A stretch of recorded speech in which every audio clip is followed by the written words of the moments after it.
اعوذ باللہ من الشیطان الرجیم بسم اللہ الرحمن الرحیم الحمد للہ رب العالمین والصلاة والسلام علی اشرف الانبیاء والمرسلین وآلہ الطیبین الطاہرین المعصومین ولعنۃ اللہ علی اعدائہم اجمعین اما بعد فقد قال اللہ تعالی وتبارک فی القرآن الکریم بسم اللہ الرحمن الرحیم سیقول السفہاء من الناس ما ولاہم عن قبلتہم التی کانوا علیہا۔ صلوات پڑھنے پر محمد و آل محمد۔ ہماری گفتگو مقدمات نماز کے سلسلے سے چل رہی ہے اور ہم آج الحمدللہ 5ویں مرحلے تک پہنچ گئے، یعنی قبلہ۔ اس سلسلے میں ہم مختصر قبلے کی تاریخ اور قرآن مجید میں آئے ہوئے اس کے تذکرے کو بیان کریں گے۔ قرآن مجید کے دوسرے پارے، دوسرے جز اور دوسرا ہی سورہ آیت نمبر 142 سے پروردگار عالم نے کچھ قبلے کی گفتگو شروع کی ہے۔ مختصر یہ ہے کہ رسول اللہ صلی اللہ علیہ وآلہ وسلم جب مکے میں آپ تشریف فرما تھے تو اسی وقت نماز کا حکم آیا۔ ویسے تو آپ اس سے پہلے بھی غار میں جا کر عبادت کیا کرتے تھے، لیکن جو سب کے لیے حکم آیا وہ مکے میں، اور آپ نے کھل کر پہلی نماز مسجد الحرام میں پڑھی، اور اس میں بھی جناب خدیجہ اور حضرت علی شریک تھے۔ یعنی پہلی نماز جو کھل کر پڑھی گئی وہ اسلام میں اس میں 3 لوگ تھے بس، ایک پڑھانے والے رسول اللہ صلی اللہ علیہ وآلہ وسلم، اور 2 لوگ پڑھنے والے، ایک خاتون اور ایک مرد، جناب خدیجہ اور جناب مولا کائنات حضرت علی ابن ابی طالب علیہ السلام۔ ان تینوں نے کھل کر پہلی نماز مکے میں مسجد الحرام میں پڑھی، خانہ کعبہ کی طرف کو منہ کر کے۔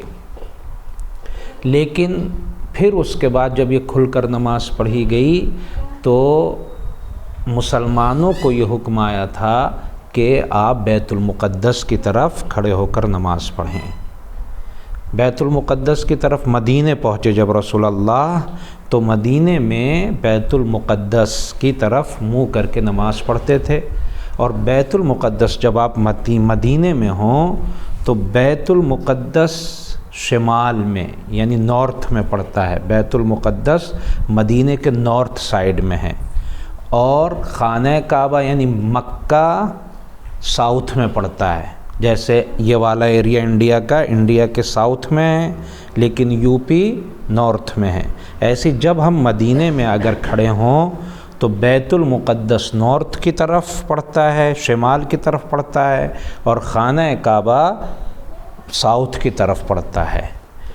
تو رسول اللہ پہلے جب مدینے میں نماز ہوئی، اور میں یہاں پر یہ بھی تذکرہ کر دوں کہ پہلی نماز جمعہ بھی مدینے میں ہوئی ہے، رسول اللہ صلی اللہ علیہ وسلم کے ہجرت کرنے سے پہلے ہی ہو گئی تھی۔ تو مدینے میں نماز پڑھی جاتی تھی بیت المقدس کی طرف، لیکن اللہ کا یہ حکم تھا۔ کچھ دنوں بعد اللہ کا یہ حکم آیا کہ نہیں، اب بیت المقدس کی طرف نہیں، اب آپ کو خانہ کعبہ کی طرف کو منہ کر کے نماز پڑھنا ہے۔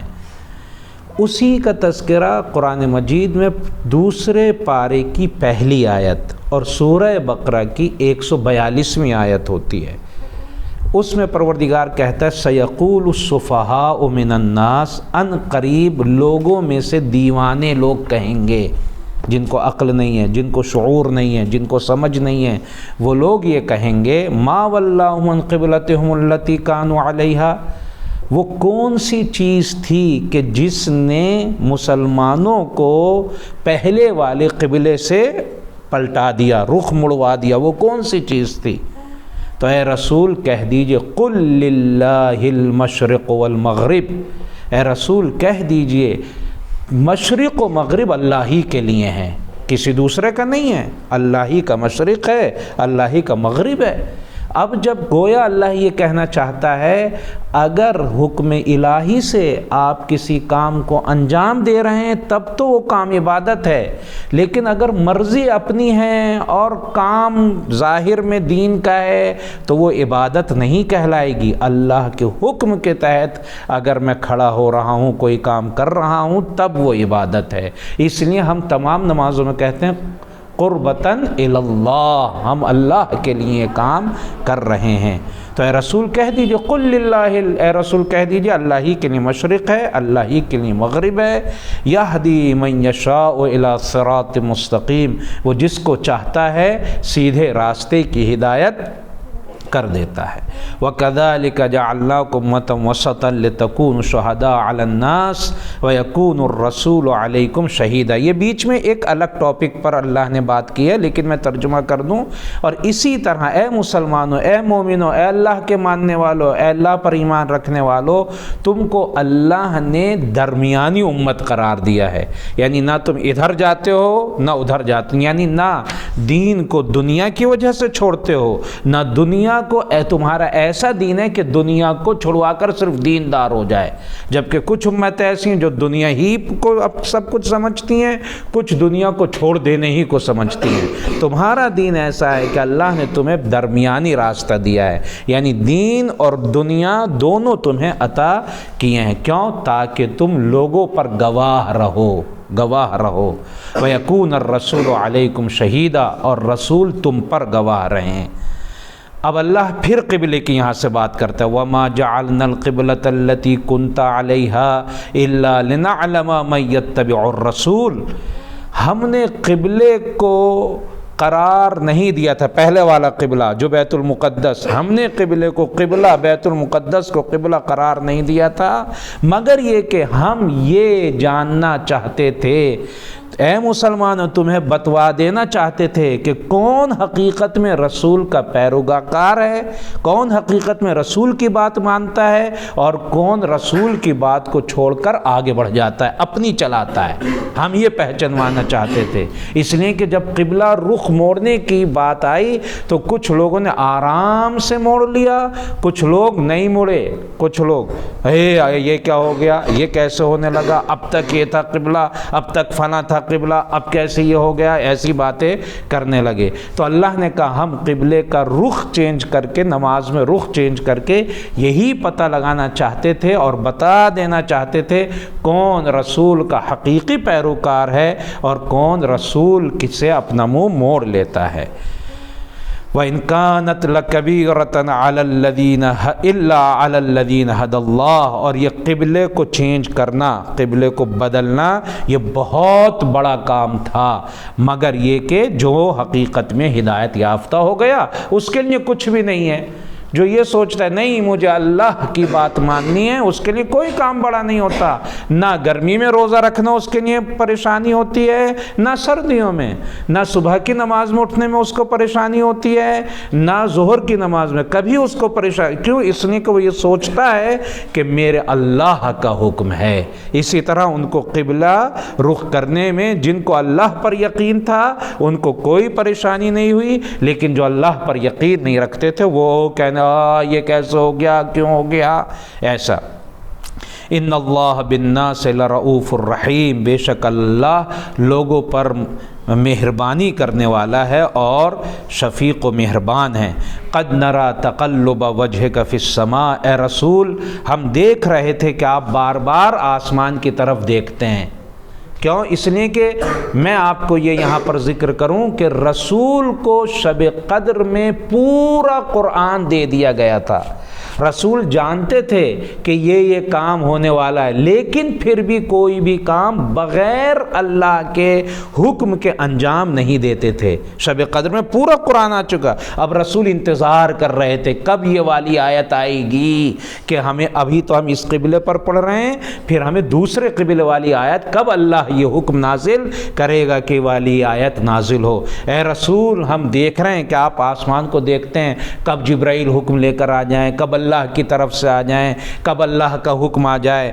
فَلَنُوَلِّيَنَّكَ قِبْلَةً تَرْضَاهَا، ہم نے اب آپ کا قبلہ چینج کر دیا ہے رسول، تاکہ آپ مطمئن ہو جائیں۔ ہاں وہ آیت نازل ہو گئی جب کعبے کو اب قبلہ بنا دیا گیا۔ فَوَلِّ وَجْهَكَ شَطْرَ الْمَسْجِدِ الْحَرَامِ، تو اے رسول بس آپ اب مسجد حرام یعنی خانہ کعبہ کی طرف، اس مسجد کی طرف کے جو محترم ہیں، جس کو سب سے زیادہ احترام حاصل ہے، اس کی طرف کو رخ کر لیجئے۔ وَحَيْثُ مَا كُنْتُمْ فَوَلُّوا وُجُوهَكُمْ شَطْرَهُ، اور اے مسلمانوں تم کہیں بھی رہنا پوری دنیا میں، ہمیشہ جب نماز پڑھنا تو مسجد الحرام کی طرف رخ کر کے پڑھنا۔ وَإِنَّ الَّذِينَ أُوتُوا الْكِتَابَ لَيَعْلَمُونَ أَنَّهُ الْحَقُّ مِنْ رَبِّهِمْ، اور اہل کتاب جانتے ہیں، دوسری قومیں جانتی ہیں کہ یہی حکم اللہ کی طرف سے حق ہے۔ ان آیتوں کے علاوہ پروردگار نے اسی کے بعد والی آیت میں پھر کہتا ہے پروردگار وَلَئِنْ آتَيْتَ الَّذِينَ أُوتُوا الْكِتَابَ بِكُلِّ آيَةٍ مَا تَبِعُوا قِبْلَتَكَ، اے رسول اگر ہم اہل کتاب کے لیے پوری دلیلیں اور پوری گواہ بھی لے کر آ جائیں، پھر بھی یہ کعبے کو قبلہ نہیں مانیں گے۔ وَمَا أَنْتَ بِتَابِعٍ قِبْلَتَهُمْ، لیکن آپ بھی ان کے قبلے کی پیروی نہ کیجیے۔ پھر کچھ آیتیں چھوڑنے کے بعد اللہ پھر ذکر فرماتا ہے وَمِنْ حَيْثُ خَرَجْتَ فَوَلِّ وَجْهَكَ شَطْرَ الْمَسْجِدِ الْحَرَامِ، اور آپ کہیں بھی نکل کے چلے جائیے، یعنی مسجد کعبے میں ہیں تب کعبے سے قبلے سے مکے سے باہر چلے جائیں تب آپ مسجد الحرام ہی کی طرف رخ کر کے نماز پڑھیے۔ یہ مختصر تاریخ میں نے اس لیے بیان کی ہسٹری تاکہ ہمیں پتہ ہو کہ یہ قبلہ جو قرار دیا گیا ہے یہ نہیں ہے کہ ہم نے بنا لیا ہے، نہیں، اللہ کا حکم یہ ہے کہ ہم خانہ کعبہ کی طرف رخ کر کے نماز پڑھیں، خانہ کعبہ ہی کی طرف رخ کر کے ہم کو نماز پڑھنی ہے۔ اور بہت سے مستحبات ہیں کہ جن کو مستحب یہ ہے کہ ہم قبلہ رخ کر کے ہی بیٹھیں، قرآن پڑھنا ہے، اچھے کام جتنے بھی آپ کو کرنا ہے، حتیٰ سونا ہے تب بھی کوشش یہ کریں کہ قبلہ رخ ہوں۔ قبلہ رخ کیسے ہوتے ہیں؟ آپ دو طریقے سے ہوتے ہیں، ایک تو یہ کہ کروٹ لے کے یوں کر کے سو گئے قبلہ رخ ہو گئے، ایک یہ کہ مردے کو کیسے لٹالتے ہیں قبلہ رخ، اس کے حقیقت میں پیر قبلے کی طرف ہوتے ہیں۔ مردے کو جب لٹالتے ہیں کیسے لٹالتے ہیں؟ پیر اس کے قبلے کی طرف، کہ جب ہم بیٹھیں تو ہمارا رخ قبلے کی طرف ہو۔ بہت سے لوگ سمجھتے ہیں قبلے کی طرف پیر کر کے سونا غلط ہے، ایسی بات نہیں ہے، بلکہ آپ رخ کر کے، اگر آپ چت سوتے ہیں لیٹے بالکل تو ایسے ہی بہتر ہے قبلے کی طرف کو، تاکہ آپ اٹھیں تو سب سے پہلے قبلہ دیکھیں۔ مردے کو کیوں لٹایا جاتا ہے؟ تاکہ اس کے سامنے قبلہ رہے، اس کے سامنے قبلہ رہے، لیکن اگر یوں کر کے لیٹ رہے ہیں تو ایسے بھی قبلہ رخ کر سکتے ہیں، کوئی بات نہیں ہے۔ جتنے بھی قرآن پڑھنا ہے، اچھے کام کرنا ہے، کہیں پر ایسے بھی بیٹھنا ہے، آپ کو جتنا ہو سکتا ہے اچھے کاموں میں آپ قبلے کی طرف بیٹھیں۔ یہیں پر میں یہ بات ذکر کر دوں کہ جب آپ ٹوائلٹ جا رہے ہیں، جب آدمی ٹوائلٹ جا رہا ہے تو آپ نہ قبلے کی طرف پیٹھ کر سکتے ہیں اور نہ اپنا منہ کر سکتے، حرام ہے یہ قبلے کی طرف، آپ نہ قبلے کی طرف پیٹھ نہ قبلے کی طرف منہ، حرام ہے، آپ بیٹھ نہیں سکتے، اس کا خیال رکھنا ضروری ہے۔ اگر کہیں مجبوری بھی تھی تو کم سے کم اپنے کو تھوڑا بہت گھما لیجئے، قبلے کی طرف رخ کر کے بیٹھنا واش روم میں حرام ہے، یا پیٹ کر کے بیٹھنا حرام ہے۔ اسی لیے ہمارے ٹوائلٹ ویسے بنتے ہیں کہ وہ قبلے کی طرف نہ ہو بلکہ کوئی حصہ ہماری طرف ہو۔ تو یہ بات ہمارے ذہن میں رہنی چاہیے کہ ہمیں قبلے کی طرف رخ کر کے ہی نماز پڑھنی ہے، اور واش روم میں قبلے کی طرف رخ کر کے نہیں بیٹھنا ہے۔ پھر اس کے بعد ہمیں یہ بھی خیال کرنا ہے جتنے بھی مستحبات ہیں وہ ہمیں قبلے کی طرف کو انجام دینا چاہیے تاکہ قبلہ ہمیں معلوم رہے۔ اب مشکل یہ آ جاتی ہے، مسجدوں میں لوگ تھوڑا بہت شک کرنے لگتے ہیں، کبھی کبھی شک کرنے کی ضرورت نہیں ہے، بس آپ کا رخ ہو جائے، تھوڑی بہت ڈگری وغیرہ کا فرق اگر آ جاتا ہے تو اس میں کوئی مشکل کی بات نہیں ہے، مشکل کی بات نہیں۔ تو یہ قبلے کا حکم جو ڈائریکشن کا تھا، اور آج کل میں نے پہلے بھی یہ ذکر کیا تھا کہ آج انڈیا میں جب ہمیں قبلے کا پتہ لگانا ہو تو انڈیا میں ویسٹ یعنی انڈیا کے پچھم میں قبلہ ہے۔ کہیں بھی آپ چلے جائیں، کسی سے بھی پوچھ لیں، پچھم کی طرف کو رخ کر کے آپ نماز پڑھ لیں، آپ کی نماز ہو جائے گی، اس لیے کہ انڈیا میں رہ کر قبلے کی ڈائریکشن پچھم کی طرف ہے۔ کہیں بھی آپ انڈیا میں ہوں، جہاں بھی آپ کھڑے پچھم کی طرف کو رخ کر لیں، آپ کا قبلہ پتہ ہو جائے گا۔ تو یہ قبلے کا خیال کرنا، نماز میں پہلے پتہ لگا لینا، یہ مقدمات نماز میں سے ہے، پہلے پتہ لگا لینا ضروری ہے۔ اور بغیر قبلے کے اگر ہم نماز پڑھتے ہیں تو پھر ہماری نماز صحیح نہیں ہے۔ آخر میں یہ ذکر کر دوں، کوئی شخص سے کوئی راستہ نہیں ہے اس کے پاس قبلہ پتہ لگانے کا، اور وہ پتہ لگا بھی نہیں سکتا، پھر نماز پڑھے تو کیا کرے؟ پھر کسی بھی سمت میں پڑھ لے، اللہ آٹومیٹک اس کی اس نماز کو قبول کر لے گا۔ لیکن ہاں، اس زمانے میں ایسا نہیں ہے کہ انسان پتہ نہ لگا سکے۔ پتہ لگانا مقدمات نماز میں سے ہے، نہ پتہ چلے مجبوری میں کسی ایک سمت بھی پڑھ لی تو اس کی نماز اللہ کی بارگاہ میں قبول ہے۔ اللہ سے دعا ہے کہ وہ ہمیں نماز کو سمجھنے، قرآن کو سمجھنے، دین کو سمجھنے اور سمجھ کر اللہ کی عبادت کرنے کی توفیق عطا فرمائے۔ والسلام علیکم ورحمۃ اللہ وبرکاتہ۔